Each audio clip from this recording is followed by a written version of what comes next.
Want to get more Bitcoin? Well, one way to get more Bitcoin is by mining, and you can mine with elevategroup.io. They're in Irkutsk, so they have really cheap electricity. You can buy the miners online, and these are the miners that are currently available at the time of recording. You can track their progress, see what they're doing.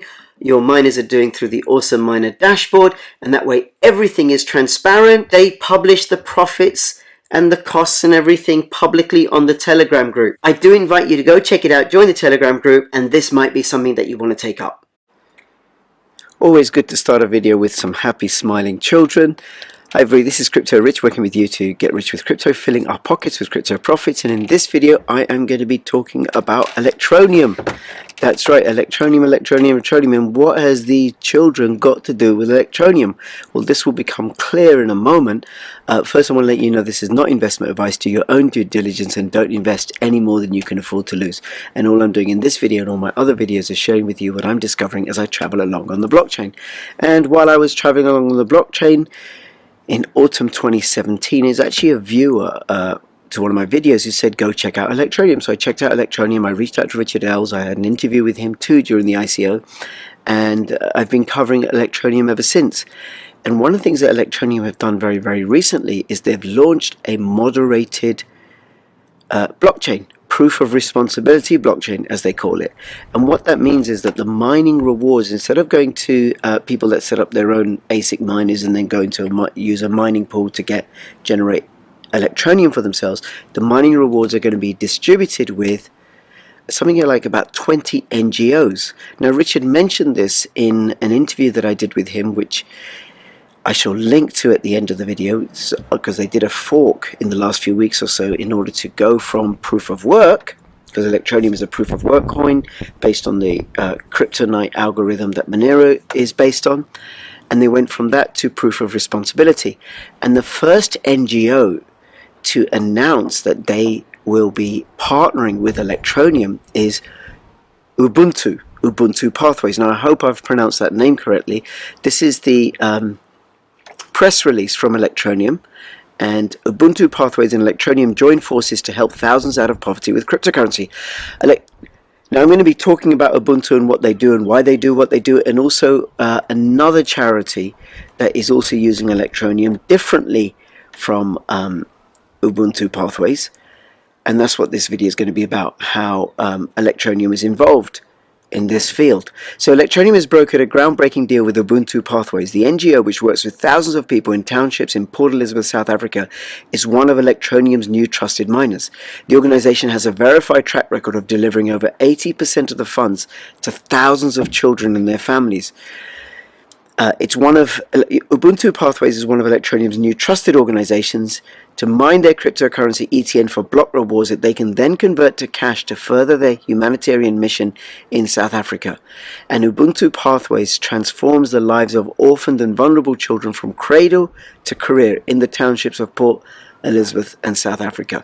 And this is what Ubuntu Pathway UK Director Beth Honig says: our partnership with Electroneum will help us break the cycle of poverty for over 2,000 vulnerable children and their families, and will ensure that a child's birthplace does not determine her future. Now, I've actually been in email communication with Beth. I invited Ubuntu for an interview, and they have currently declined an interview for whatever reason, I don't know. But who knows, maybe in the future they'll change their mind and they'll come on to this channel and talk about the work they do. Now, the other organization that's using Electroneum is Kuza Cultural Organization. Now, they're based in Uganda, and this is a much, much smaller organization. They run essentially what I understand to be a children's home, where they take care of children who've been orphaned by HIV, and I'll be talking about what they do and how they're using Electroneum is as a means of payment. And I did a video with one of the workers at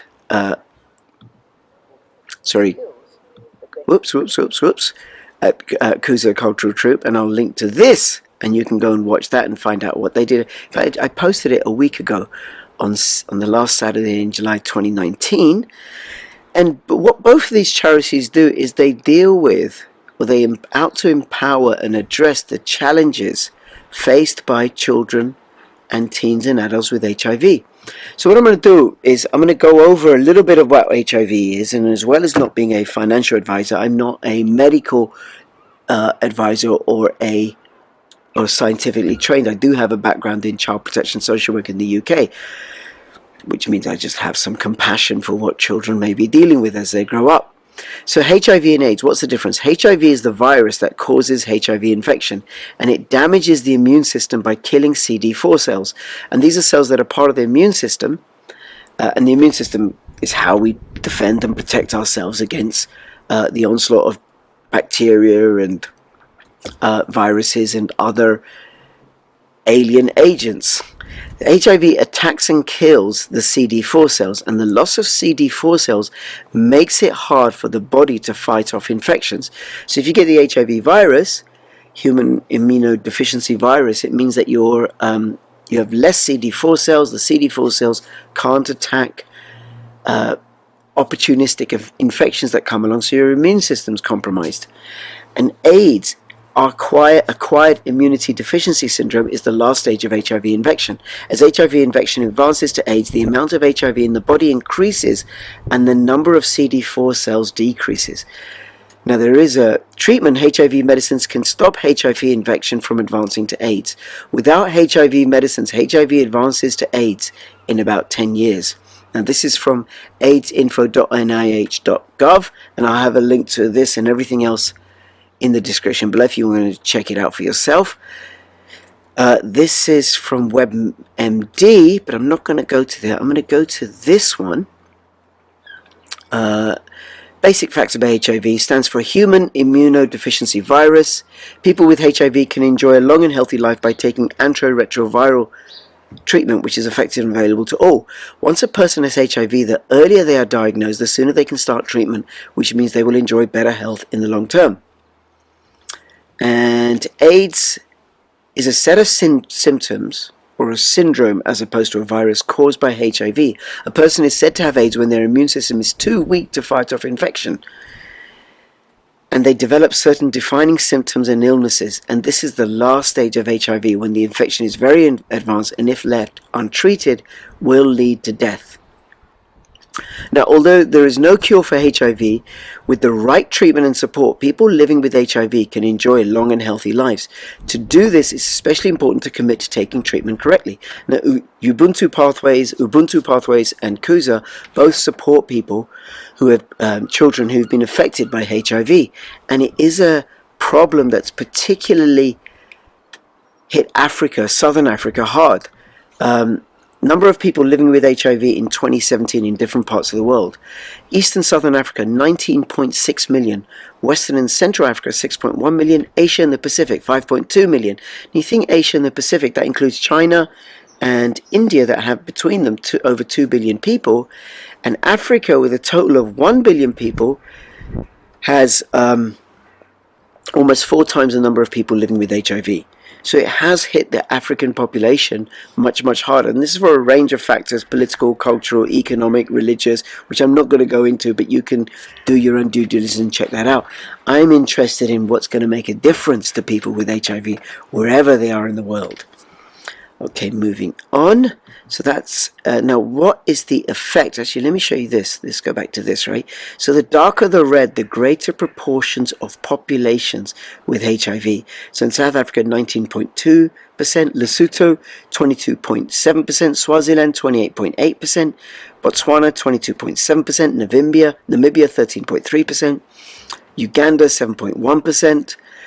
And the tragedy of these parts of the world is that they don't have the sort of infrastructure, the wealth, the developed medical systems that you're going to find in the North America, in Europe, in parts of Asia, right? For all sorts of reasons, to do with poverty and stuff, right? And poor infrastructure and poor education. One of the things that's happened with these countries have suffered from is a brain drain. So there was a point, I don't know if it's the case now, there are more Malawi doctors practicing in the UK than there are in all of Malawi.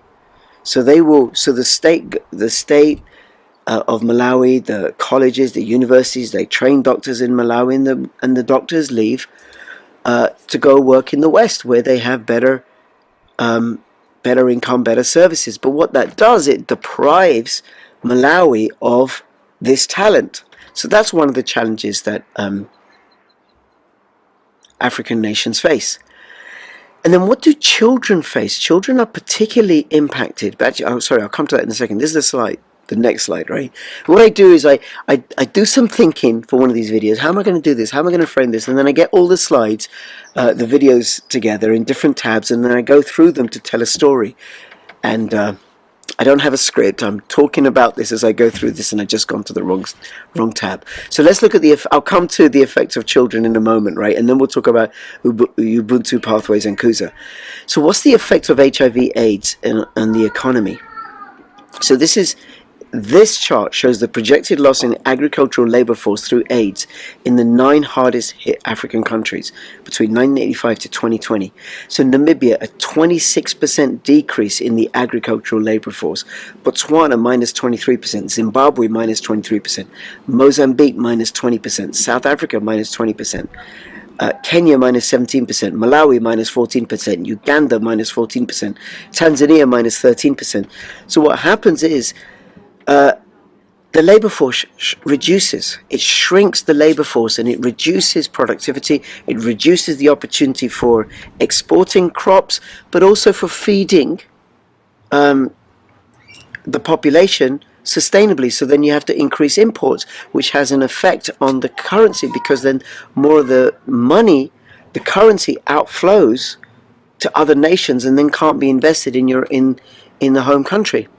Economic research helps to estimate the effects of HIV/AIDS on the African economy and the cost effectiveness of prevention and treatment programs. So it reduces labor supply.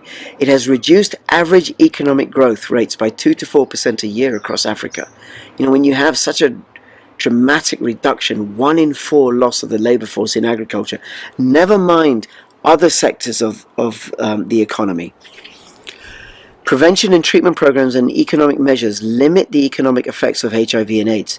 South Africa, just South Africa, will spend $2.2 billion over 2 years on life-saving HIV/AIDS drugs for public hospitals. So not only is the labor force reduced and the opportunity to generate wealth within that country reduced, the country has to spend more on medical treatment.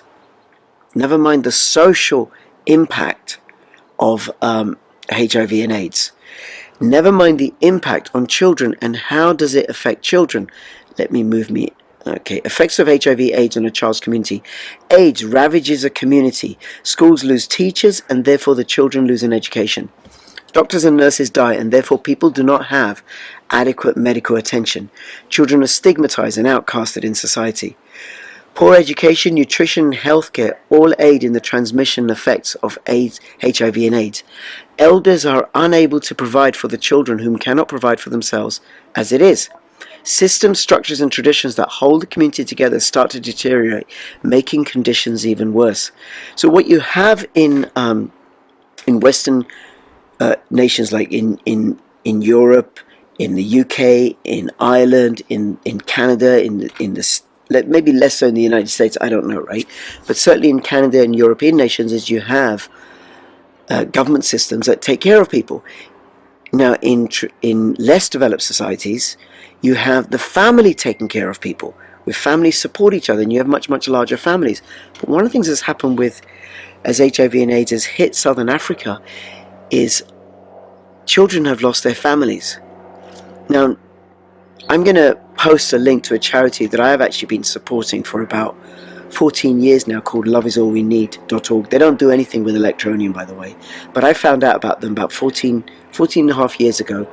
And what they do is they look after children that are growing up in child-only households. So you would have a family where the parents have died due to AIDS, aunts and uncles have died due to AIDS, grandparents have died due to AIDS, older cousins have died due to AIDS. So all that's left are children. Children without cousins, without uncles or aunts, without parents, without grandparents. Now, when I learnt about this, it broke my heart. I'm fortunate. I have a very large family. I have many, many cousins, and I have a supportive family And my children have a supportive family on their mother's side and also on their father's side. And what's available to my children then are resources. You know, my cousins are resources for me, and I'm resource for them. We help each other out. Same with grandparents. They're resources for grandchildren. But that's not available. The resources aren't available. The education that they provide isn't available. The traditional safety net isn't available. So you can have a situation where you might have four children living in a house, and the oldest is 11. 4 siblings, and the oldest is 11. And that's how HIV and AIDS has affected Southern Africa. So what Ubuntu Pathways do, and what Kuza do in their own ways, is support children who have been hit by HIV and AIDS. Now, one of the things that I'm conscious as I'm saying all this is, you know, there may be certain moral arguments that people may have. There may be political arguments that people may have about state medical funding and about the plight of Africa and how come it is this way. And there may be, if people are of a particular religious bent, they may have an argument. They may have a particular point of view about how come HIV has spread through this particular community in the way that it has, right? I'm not interested in those. What I'm interested in is what can be done to make a difference to the children who are at the brunt of it. Because they didn't bring this upon themselves. And this is where Ubuntu Pathways come in, and also Kuza. So Ubuntu Pathways break the cycle of poverty by providing South Africa's most vulnerable children with what all children deserve: everything, every day. And I'm going to go to this page just to go through some of their stories, which they've presented, I think, in a way that's very clear and simple. So this is the story of Busiswe. Years of academic support and mentorship has helped her become the first university graduate in her family. Ubuntu's counselors connected her with job opportunities and helped her hone her interviewing and professional skills. Today she is working in a prestigious broadcasting company and raising a young daughter with her husband. So Ubuntu Pathways have supported her to break out of the cycle of poverty. And this is where it begins. Perhaps I should have started with number 1 instead of number 4. At Ubuntu, Nomthandazo, I hope I've pronounced that name correctly, received everything she needed to have a healthy pregnancy: checkups, ultrasounds, medication, and more. When she gave birth to Likonko, apologies if I got this name wrong, our social workers checked in on them regularly and delivered newborn supplies. Our nurses kept a close eye on Likonko's growth while Nomthandazo attended breastfeeding classes. In a few years, Likonko will join our preschool classes, the next step in his journey with Ubuntu. And here we go at preschool. Kayoni. When she was 2 years old, she began preschool classes at Ubuntu. During holiday breaks, our camps gave Kayoni a safe space to learn and play. She saw the doctor at our clinic for checkups, and on days when she was sick. Now, some of these children may have inherited the HIV virus through breast milk or through being pregnant anyway, right? So they're gonna have it for life. So one of the things that Ubuntu Pathway does is it provides them with medical treatment and checkups. Ubuntu caseworkers visited her at home to ensure her family had the support they need. Soon, Kayoni will enter primary school with a strong foundation that she can build on for a lifetime. So number 3, Tisetso. I hope I've pronounced that name correctly. At our after-school program, Tisetso, he's now older than Kayoni, met a community of friends and mentors that helped him flourish. His mother received HIV treatment from Ubuntu's clinic, and during regular family counseling sessions, Tisetso learned how to support her. Tisetso is now preparing for university, confident about his future and the road ahead. Okay, and then we're back to Busiswe. So that's what Ubuntu Pathways does. Remember, they're just in one city in South Africa, Port Elizabeth, but they're going to be mining. They're going to get the block rewards from the mining of Electroneum. They'll be able to convert that to fiat, and that's going to be facilitated in their partnership with Electroneum. So that'll happen at the back end, which means they'll have more funds to invest in further outreach and expand their charity. Now, they could dump the Electroneum onto the market, leading to a depressed price. Or they may just hold it, or they may just sell it slowly, or they may sell it to some big buyers. I don't know. That's something that I'm going to raise with Richard in my next interview with him, whenever that is. I don't have anything scheduled with him, okay, so don't anybody get excited, although there is going to be something coming up, but I don't have a time scale on it at all. All right, so that's something to watch out for, right? But nevertheless, it's going to make a difference to this NGO. And then what's going to happen, I think, is, and good on Ubuntu Pathways for going public, is that other NGOs are going to be watching. They'll be like, wait a minute, we can get money this way as well. We can have an alternative source of revenue. And then they might even start using Electroneum that they've got through mining as part of their economy, that they will be paying for goods and services with their partner organizations. Maybe they'll pay for a school bill. Maybe they'll pay for medical treatment. In the way that as any ecosystem grows, right? That could happen. So then you could have this parallel economy where they're buying goods and services using Electroneum. Now that's how Kuza are doing it. So Kuza TroopeAfrica.org or Kuza Cultural Organization do not have any official partnership with Electroneum in the way that Ubuntu Pathways do. Now their website is under development. What they're doing is they're using it as part of their ecosystem. So I interviewed Maxwell. Where is Maxwell? He, in the course of the interview, told me that he was actually raised by Kuza. You know, he went there. I didn't go into details with him at all. Maybe that's something. Actually, that would be something for another interview at Kuza. So Maxwell, if you're watching this, we should have an interview. We should do another video where you just talk about your life, and how I'll be in touch with you about that, right? And growing up in Kuza and what Kuza did with you. Okay, I would be interested in knowing that. Okay, all right. Anyway, moving on before I lose my thread. Thank you so much for making yourself available. Let's move on. Here we go. So what do Kuza do? Well, they do a variety of things. They make these bags. So the kids that they take care of in their children's home, HIV orphans, or their families, their parents and grandparents may be very, very sick and unable to look after them, they make these bags, which they then sell.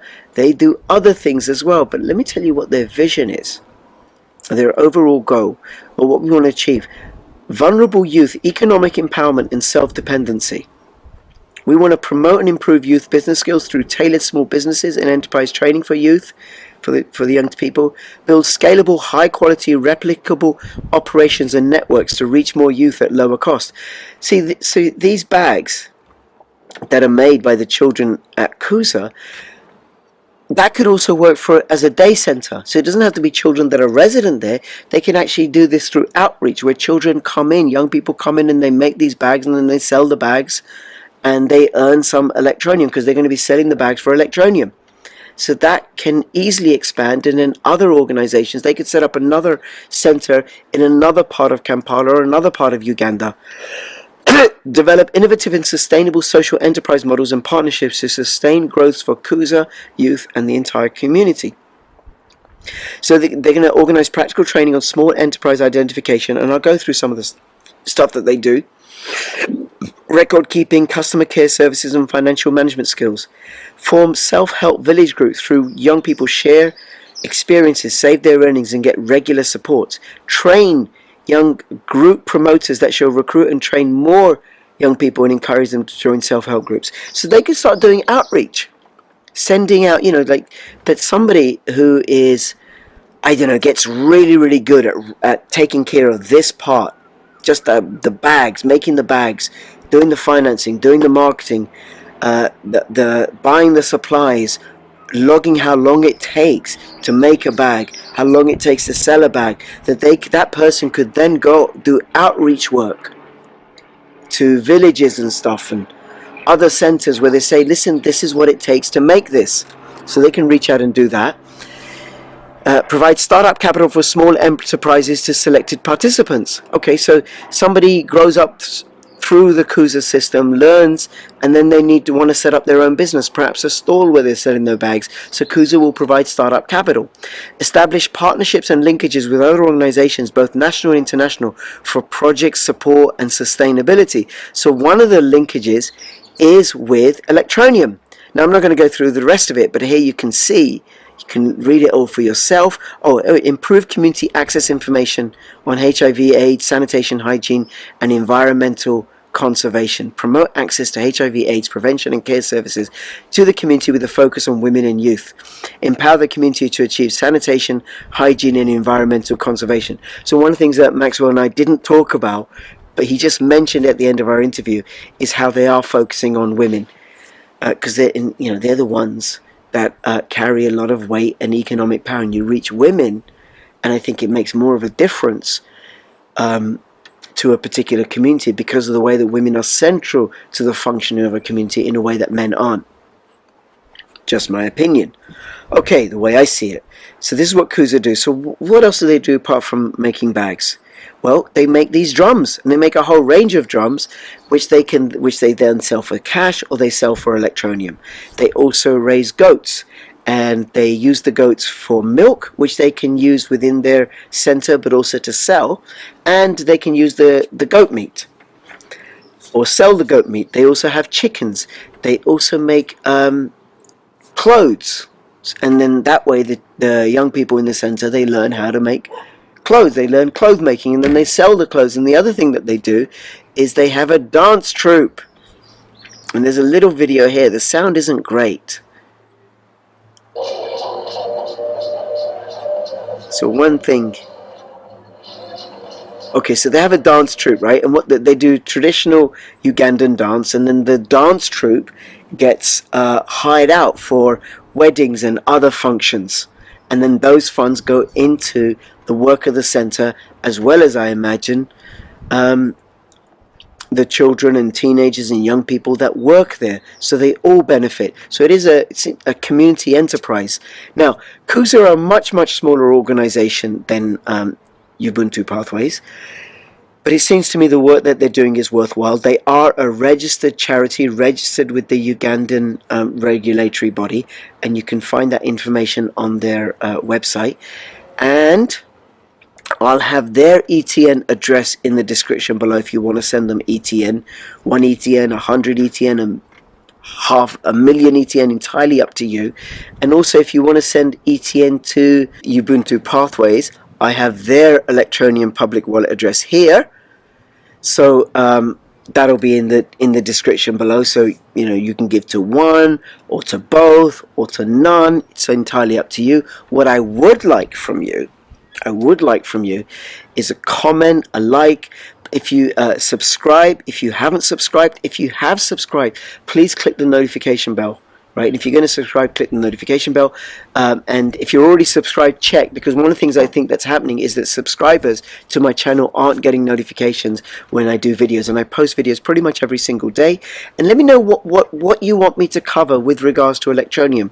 What else you want me to do. Now, I don't promise to do it, what you say, but what often happens is your suggestions, they trigger something. It's like, oh, okay, that gives me an idea to something else. So I do appreciate that. Spread the word. I am going to be doing an Electroneum physical coin giveaway.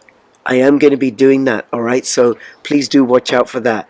That'll be coming up soon. I'm just waiting for my Electroneum physical coin to arrive. That's from Physical Crypto Coins. I'll have a link to them in the description below. So watch out for that if you want to win a free Electroneum physical coin.